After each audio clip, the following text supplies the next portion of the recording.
Hello students, welcome to my channel bio by Kirti. मेरा नाम कीर्ति सिंह है और मैं एक बायोलॉजी एजुकेटर हूँ। और हमने वीडियो के माध्यम से बायो के छोटे छोटे कॉन्सेप्ट्स को क्लियर करने की कोशिश करती हूँ। उम्मीद है आपको वीडियोस पसंद आ रही होंगी। तो चलिए चलते हैं आज के टॉपिक की ओर, which is about the reason for the success of Mendel's hybridization experiment, as well as we are going to see why his findings were rejected after this experiment was complete, why all the findings and all the study he did, it was rejected at that time. We are going to see that as well. और इसके पहले मैंने ग्रीगर John Mendel का part 1 बनाया है। अगर आपने नहीं देखा तो जाकर देख लीजिए, लिंक मैंने डिस्क्रिप्शन में दे दिया है। तो चलिए आइए देखते हैं कि मेंडल का हाइब्रिडाइजेशन एक्सपेरिमेंट सक्सेसफुल क्यों रहा। तो बेटा सबसे पहला रीजन तो यही है कि उन्होंने पाइसम से टाइबम चूज किया। अपने हाइब्रिडाइजेशन एक्सपेरिमेंट को करने के लिए उन्होंने जो प्लांट चूज किया पाइसम से टाइबम, सबसे बड़ा रीजन तो यही था कि उनका जो एक्सपेरिमेंट था वो सक्सेसफुल रहा।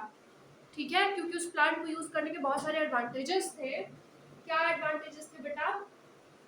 पी प्लांट में हमको इजीली ऑब्जर्वेबल ट्रेड्स देखने मिलते हैं।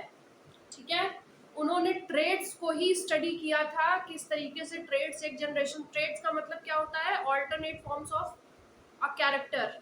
जैसे हाइट इज द कैरेक्टर, तो tallness and shortness is the trait. समझ में आया? Size of the shape of the seed is the character. ठीक, लेकिन roundness and wrinkleness is the trait. ठीक, तो यही होता है ट्रेड। एक ही कैरेक्टर के जो अल्टरनेट फॉर्म्स होते हैं उनको हम ट्रेड बोलते हैं। तो पी प्लांट में ऐसे बहुत सारे ट्रेड थे।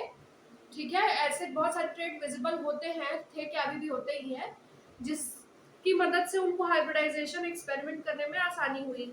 ठीक है, उनको ऑप्शंस मिले बहुत सारे। ठीक, हाइब्रिडाइजेशन को कैरी आउट करने के लिए। ठीक, और उसके फिर जो जितने भी फाइंडिंग्स थी, ऑब्जर्वेशन थी, उसको स्टडी करने के लिए।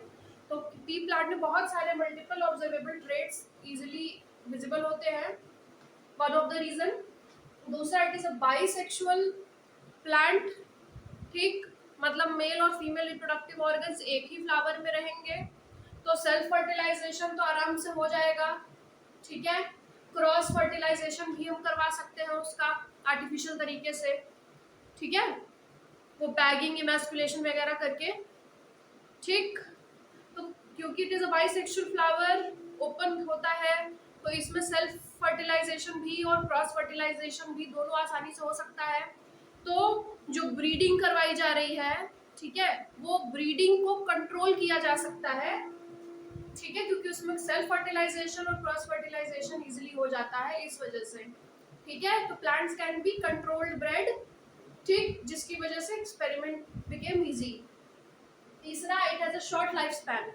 इसका लाइफ स्पैन बहुत छोटा होता है, तो कई जनरेशन्स को, मल्टीपल जनरेशन्स को कम टाइम में स्टडी कर पाए। ठीक, और जब मल्टीपल जनरेशन को कम टाइम में स्टडी कर पाए तो मतलब उनको, उनके जो रिजल्ट्स थे उसकी क्रेडिबिलिटी बढ़ गई। ठीक, ज़्यादा ट्रस्टवर्दी और प्रॉमिसिंग रिजल्ट्स आए। वो अलग बात है कि किसी ने बिलीव नहीं किया। ठीक, तो ये थी कुछ पी प्लांट के एडवांटेजेस जिनका उनको फायदा हुआ। दूसरा रीजन क्या है? उन्होंने बेटा एक ही ट्रेट, एक कैरेक्टर पे एट अ टाइम उन्होंने फोकस किया। ठीक है, या ट्रेट नहीं होगा, कैरेक्टर होना चाहिए। एट अ टाइम वो दो ट्रेट्स को पढ़ते थे और एक कैरेक्टर को।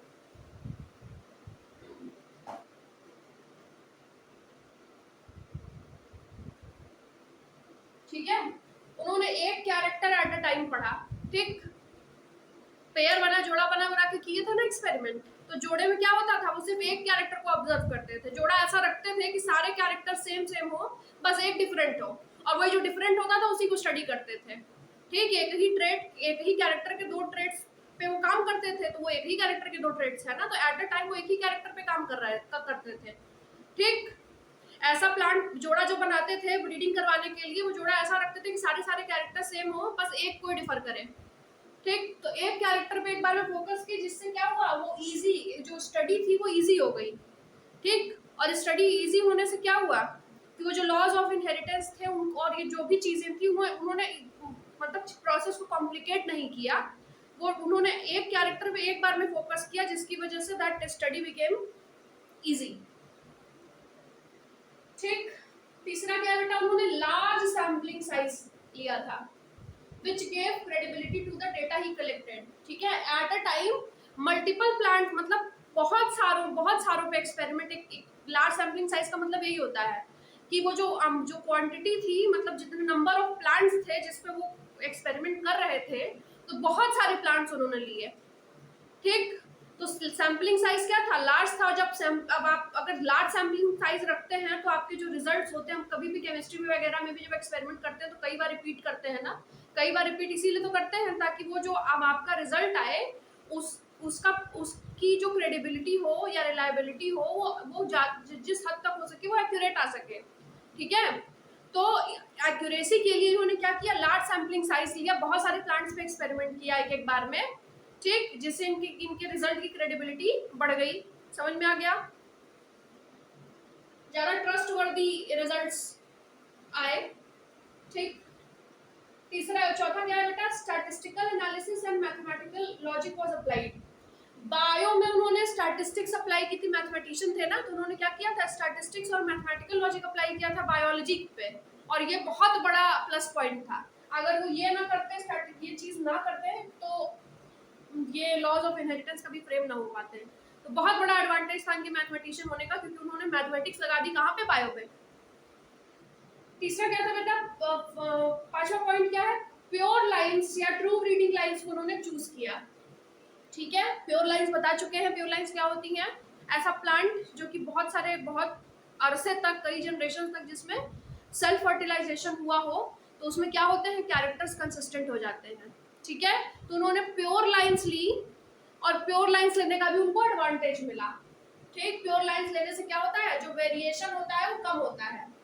ठीक, और वेरिएशन कम क्या, वेरिएशन होता ही नहीं है प्योर लाइन अगर आप चूज करते हैं, जिसकी वजह से जो स्टडी थी वो इजी हो गई। ठीक है, लास्ट क्या है, confirmation of his inferences from experiments on successive generation. इसका मतलब क्या है बेटा, सेवरल जनरेशन तक, कई जनरेशन तक उन्होंने उस चीज को कैरी ऑन किया, मतलब क्योंकि पी प्लांट का लाइफ स्पैन छोटा होता है, तो ये एडवांटेज था कि कई जनरेशन तक उसको स्टडी कर पाए। ठीक, और वो जो भी उनका कंक्लूजन था, वो कई जनरेशन्स की स्टडी करने के बाद उन्होंने पुट फोर्थ किया था। ठीक, इसकी वजह से द रिजल्ट्स वर प्रॉमिसिंग। समझ में आया कि कई जनरेशंस तक उन्होंने क्योंकि एक्सपेरिमेंट कंडक्ट किया था और फिर कंक्लूजन पे पहुंचे थे, तो जो रिजल्ट्स थे वो ट्रू थे, एक्यूरेट थे।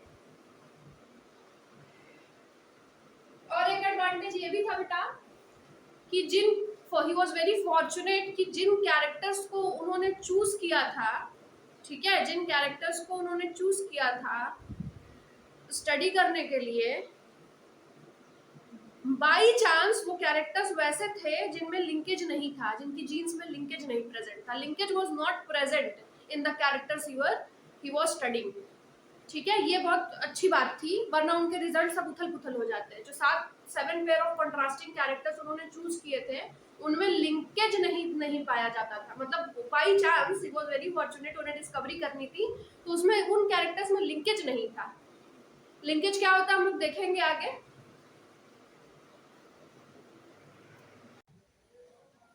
Reason for rejection of Mendel's finding, Mendel ने जो भी चीजें पुट फोर्थ की वो क्यों रिजेक्ट हो गई, आइए चलिए उसके रीजंस देखें।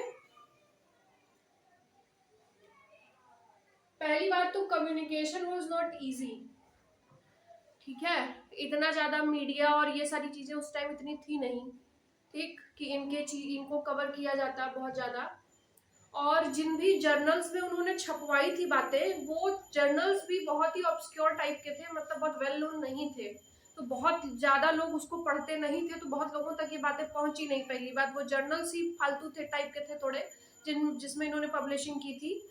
दूसरा, खुद भी इन्होंने एक्टिवली इस चीज को प्रमोट नहीं किया अपने काम को। ठीक है, तो ये भी एक बात थी।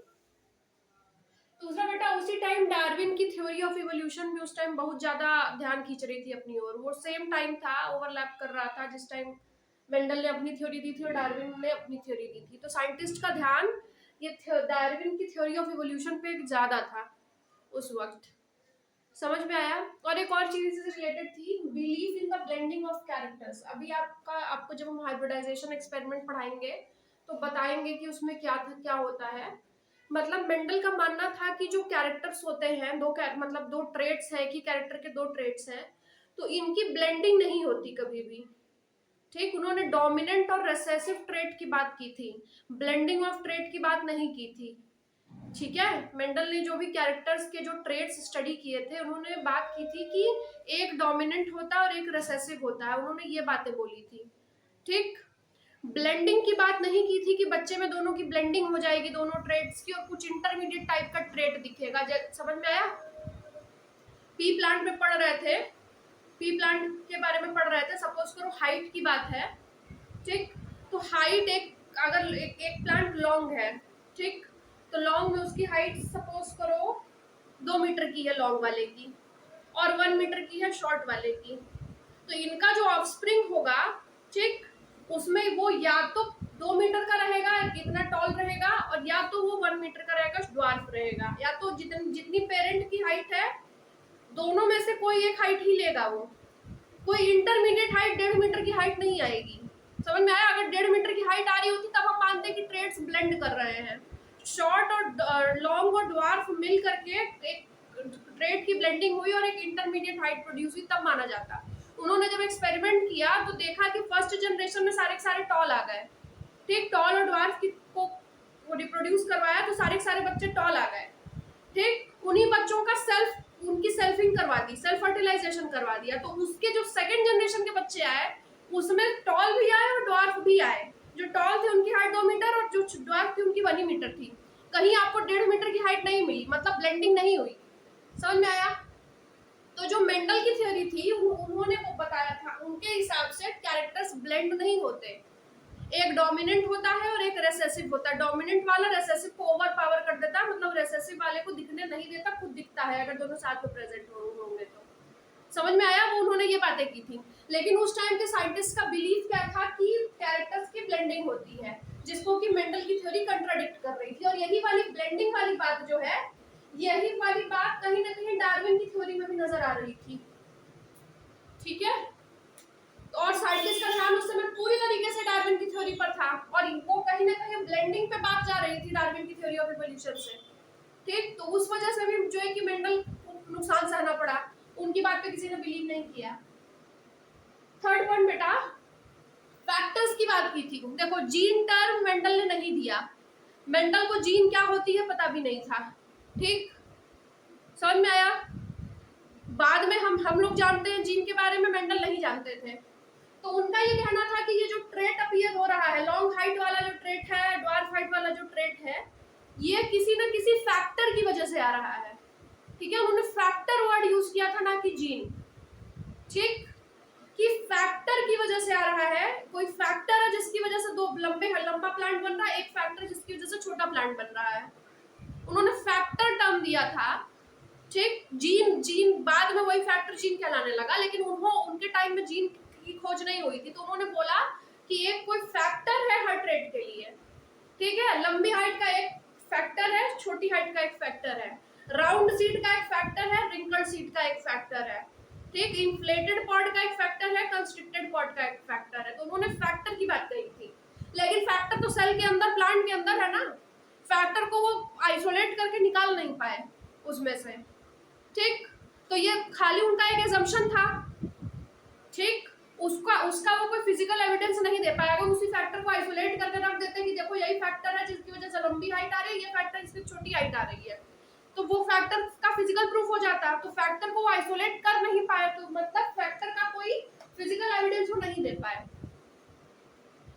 इस वजह से भी कोई बिलीव नहीं किया। और सबसे बढ़िया बात की वो अनकन्वेंशनल अप्रोच थी उनकी। अनकन्वेंशनल का मतलब बायो में मैथ घुसा दिए थे। अब जब बायो में मैथ घुसा देंगे, आधे लोग वैसे नाराज हो गए कि काहे तुम बायो में मैथ घुसा के बात कर रहे हो, मैथमेटिशियन थे ना, तो मैथमेटिशियन होना भी उनका थोड़ा सा इसके अगेंस्ट चला गया। तो यही कुछ रीजंस है जिस वजह से उनकी सारी बातें रिजेक्ट हो गई, और बेचारे बहुत अनलकी थे कि जब तक जिंदा रहे कोई रिकॉग्निशन नहीं मिला, मरने के बाद ही रीडिस्कवरी हुई और फिर इनको रिकॉग्निशन मिला। तो ये थे हमारे प्यारे मेंडल।